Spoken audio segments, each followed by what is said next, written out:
నమస్కారమండి. ఉడికించిన కాలీఫ్లవర్‌ని కోటింగ్ ఇచ్చి నూనెలో ఎర్రగా వేపితే కాలీఫ్లవర్‌ని ఇష్టపడిన వాళ్ళెవరుంటారండి? కాలీఫ్లవర్‌ని ముందుగా మీడియం సైజ్ ముక్కలుగా కోసి పెట్టుకోండి. అందులో కొంచెం సాల్టు, కొంచెం పసుపు వేసుకొని వాటర్ యాడ్ చేసేసుకొని 70% ఉడికేటట్టు చూసుకోండి. కాలీఫ్లవర్‌ని ముక్కలు మరీ చిన్నగా కట్ చేసుకోవద్దు.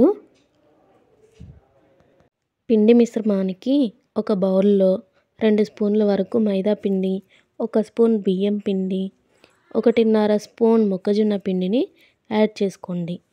1 స్పూన్ కారము, అర టీ స్పూన్ గరం మసాలా, చిటికెడు పసుపు, అల్లం వెల్లుల్లి పేస్ట్, సాల్ట్ తగినంత 1 స్పూన్ ఆయిల్ వేసుకొని బాగా మిక్స్ చేసుకోండి. ఉండలు కట్టకుండా చూసుకోండి. కొంచెం వాటర్ యాడ్ చేసేసుకొని బాగా మిక్స్ చేసుకోండి. మరీ ఎక్కువ పోసుకోవద్దు, మరీ చిక్కగా ఉండొద్దు, మరీ పలుచగా ఉండొద్దు, మీడియంలో ఉండాలి.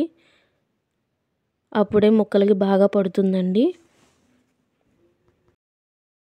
ఉండలు కట్టకుండా బాగా పిండిని కలుపుకోవాలండి.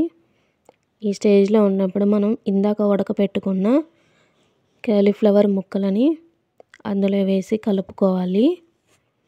ఒకవేళ దీంట్లో పిండి ఏమన్నా తక్కువైతే కనుక కొంచెం కార్న్‌ఫ్లోర్‌ని, కొంచెం మైదా పిండిని యాడ్ చేసుకోవచ్చు.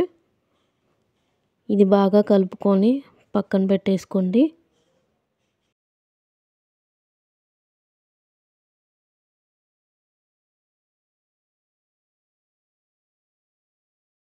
స్టవ్ మీద కడాయి పెట్టుకొని వేడి చేసి కాలీఫ్లవర్ ముక్కలు మునిగేంత వరకు ఆయిల్ పోసుకోండి. ఆయిల్ బాగా వేడిగా ఉండాలి.